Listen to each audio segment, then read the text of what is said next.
Welcome to Cost Saver Conversations. I'm Angela, and I ask the practical questions so you can quickly understand what matters. Today, I'm joined by Assad.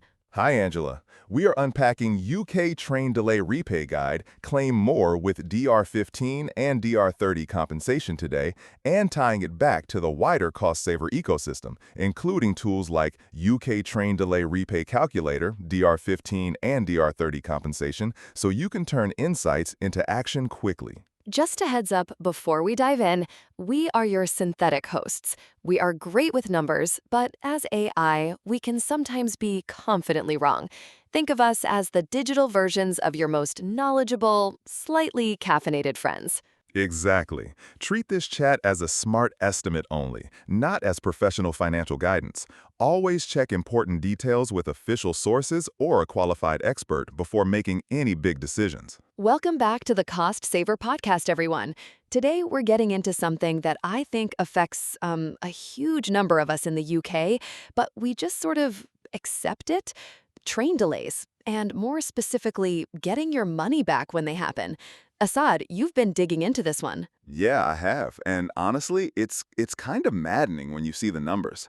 Delay repay is one of the most underclaimed passenger rights in the UK.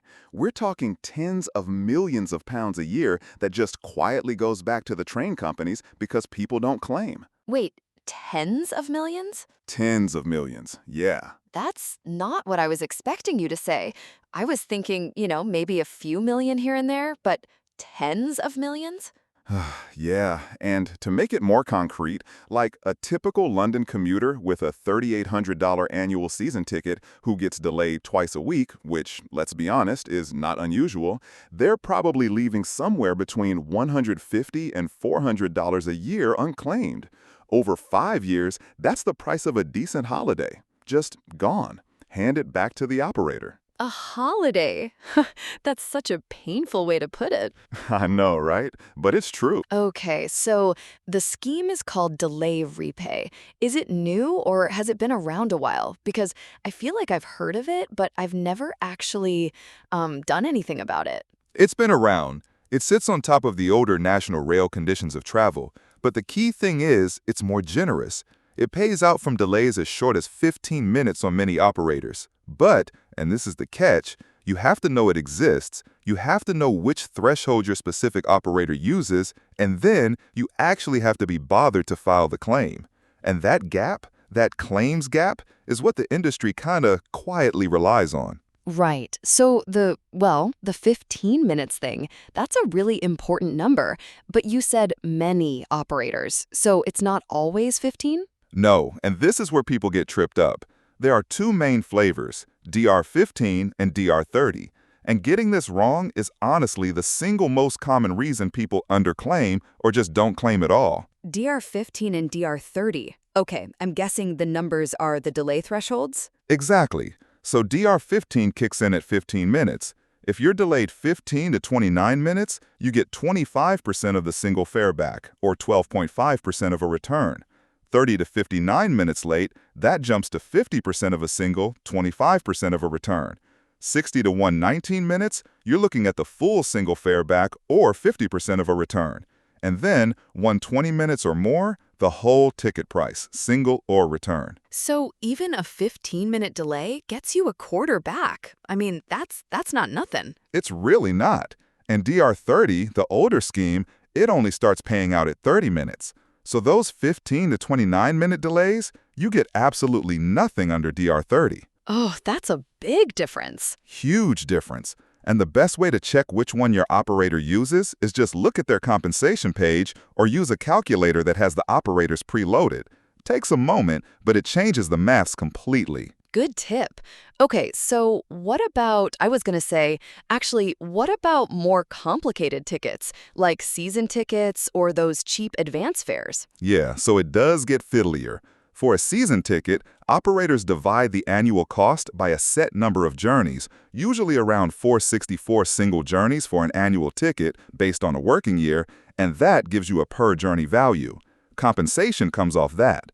For advance tickets, it's based on the price you actually paid, not the walk-up fare.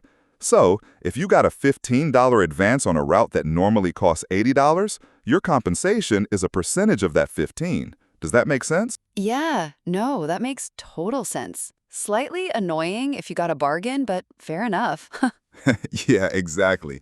And the other thing, you always need proof of purchase. Paper ticket, e-ticket, whatever's in your account. No ticket, no claim. Full stop. Right, okay, so let's get into the mistakes because I have a feeling this is where it gets really interesting. Where are people going wrong? Oh, where to start? The number one mistake, and I cannot stress this enough, is just not claiming for small delays. People think, oh, it was only 15, 20 minutes, it's not worth the hassle. But look, on a 12-pound single ticket, 25% is 3 pounds. Do that twice a week for a year, and you're leaving around 300 pounds on the table. 300 from 3 quid claims? From 3 quid claims, yeah. And there's a real case. Sarah, marketing manager, commutes from St. Albans to King's Cross on a 4,200-pound annual season ticket. Her trains were running 15 to 25 minutes late about 3 times a week over one autumn. She just started claiming every single one. By Christmas, she'd got back 186 pounds in cash. Oh, that's actually, that's a return ticket to Edinburgh or something. That's literally what she said. A weekend away from delays she'd previously written off as just part of commuting. Yeah, there's something about small delays feeling so routine that you don't even register them as claimable, you know? That's exactly the psychological trap. They feel routine, so they don't feel like something worth acting on. But routine is precisely why they add up to so much in aggregate. Fair point. What's the next big one? Vouchers. Oh, this one drives me. Some operators default to offering rail travel vouchers or credit instead of cash. And these vouchers usually have an expiry date. They can often only be used at ticket offices or specific channels. And if you stop commuting or change your travel pattern, They're worthless. completely worthless. They can expire in as little as 12 months, and often you can't even use them for advance fares booked online. You are almost always entitled to cash or a transfer back to the card you pay with. You just have to select the right option or ask for it. I've definitely had vouchers expire on me before. That's so frustrating. Okay, deadlines. That's the other one I always worry about. Like, what if I forget? Yeah, so most operators give you 28 days from the date of the delayed journey. Some allow longer, but many don't. And if you save up a stack of tickets thinking I'll do them all at the weekend, you might find half of them are out of time.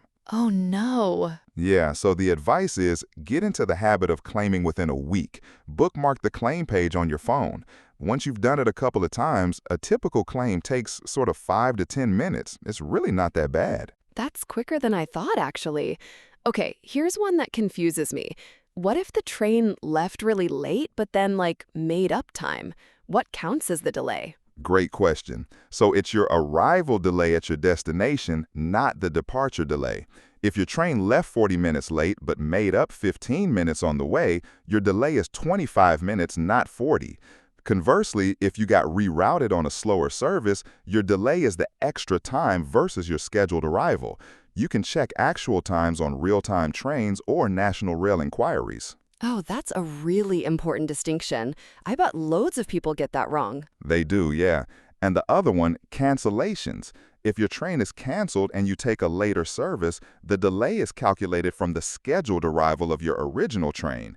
So a cancellation that pushes you onto something 45 minutes later, that's a 45-minute claim. Wait, really? So a cancellation it's not treated separately? Well, it can be. If you abandon the journey entirely because of the cancellation, you're generally entitled to a full refund of the unused ticket, and that's separate from delay repay. But if you still travel, just later, then yeah, it's a delay claim based on how late you actually arrive versus the original schedule. Got it. Okay. Now, beyond the ticket price itself, are there hidden costs that people should be thinking about? Because I imagine a delay costs you more than just the fare. Oh, massively. And this is the bit that it's a bit depressing, honestly. If you earn $20 an hour and your train is 30 minutes late twice a week, that's roughly $20 of your time gone every week. Over a year, that's over $1,000. And delay repay might give you, what, 50p to $3 per incident, depending on your ticket. The gap between what you're compensated and what you actually lose is just enormous. Over £1,000 in lost time? That's genuinely eye-opening. And then the knock-on stuff. A $15 taxi because you missed your connection, $25 in overtime nursery fees, a missed appointment with a rebooking charge. None of that is recoverable through standard delay repay. So there's nothing you can do about those extra costs? Well, sort of. For big delays that cost you real money beyond the ticket, the advice is submit your delay repay claim first for the automatic bit, then file a separate customer relations complaint referencing the incident number for the additional losses. 2 claims, 2 chances. It's a slow and uncertain process, but it's worth doing. I hadn't thought about splitting it like that. That's clever. Yeah, and keep receipts for everything a delay costs you. That's crucial if you want any shot at recovering those extra costs. Okay, so let's talk about actually making a claim. You mentioned a calculator. What do people need to have ready? Right, so before you open the calculator, you want 5 things. Your ticket, physical, PDF, reference number, whatever, the scheduled arrival time of your original train, the actual arrival time at your destination, the name of the operator, and your bank details if you're going for a cash refund. With those 5 things, the whole process should take under 5 minutes. 5 minutes? That's really not bad. It's not. And then it's just select your operator, enter the ticket type, enter what you paid, enter the delay length, and it tells you what you're owed and which scheme applied. Then you go to the operator's claim portal, upload your proof, choose cash over vouchers, and save the reference number in case you need to chase it. Now, I know some people worry about, like, will it affect my credit score or will the train company blacklist me? Is any of that real? No, none of it. Claiming delay repay has no impact on your credit. You won't be blacklisted. It doesn't affect future ticket purchases. There are no hidden fees, no subscriptions. If your claim gets rejected, you can appeal for free. And you can withdraw a claim at any point before it's paid without any consequence. So, yeah, all of those worries, put them to bed. Oh, that's actually really reassuring. But what if they reject your claim and you think they're wrong? So if you've appealed with the operator and they've still said no, you can escalate to the rail ombudsman. It's free, it's independent, and operators are bound by its decisions up to a set limit. You just need to have gone through the operator's own complaints process first, usually 1 rejection and 1 appeal. And do they actually side with passengers? Or is it one of those things where it's just... No, they genuinely do. The rail ombudsman sides with passengers in a meaningful share of cases. Common reasons for rejection, like delays being called exceptional circumstances, which is rarely a valid excuse under the current scheme, or being marginally under the threshold, both of those are worth appealing. So don't give up at the first no. Good. That's really good to know. One more thing. You mentioned some operators now do automatic delay repay. Yeah, some operators have it linked to your smart card or account, so if you're an annual season ticket holder, refunds can just land without you doing anything. If your operator offers it, sign up. If they don't, honestly, ask them when they will. And with fare reviews and franchise changes typically announced each January, it's worth checking whether your operator has upgraded from DR30 to DR15 or introduced automatic claims, because that can quietly change how much you're owed. That's such a good point. All right, Assad, let's wrap this up. If people take away like 4 or 5 things from this conversation, what should they be? Okay, first, check whether your operator is DR15 or DR30. That's the foundation. Everything flows from that. Second, claim within 28 days, but honestly, aim for within a week. Make it a habit. Third, always take cash over vouchers unless you are absolutely certain you'll use them before they expire. Fourth, do not ignore delays under 30 minutes on DR15. Those small claims are where the real money is over a year. And fifth, if you get rejected, appeal. Don't just accept it. The rail ombudsman is there for a reason. Brilliant. Do that consistently, and you could recover a few £100s a year, especially on a regular commute. The train companies are counting on you not to bother, so... Prove them wrong. Exactly. Thanks so much, Assad. Really useful stuff. Cheers, Angela. Happy claiming, everyone. Quick side note, this guide connects with other cost-saver blogs, especially hidden costs of commuting that most calculators miss, moving to a different city entirely, and MP cost of living scorecard. Exactly. And reading those together helps you connect the dots across your household budget, not just this one topic in isolation. And if you want to apply this immediately, jump into tools like UK Train Delay Repay Calculator, DR15, and DR30 right after this episode. Primary sources used here include commuters waiting for delayed UK train at platform and Office of Rail and Road, so you can verify the data yourself and stay evidence-led. That wraps this cost-saver conversation with Angela and Assad. If this helped, share it with someone who could put these ideas to work this week. Your next step is simple. Try UK Train Delay Repay Calculator, DR15 and DR30 compensation, then read hidden costs of commuting that most calculators miss, and use them together to take action today.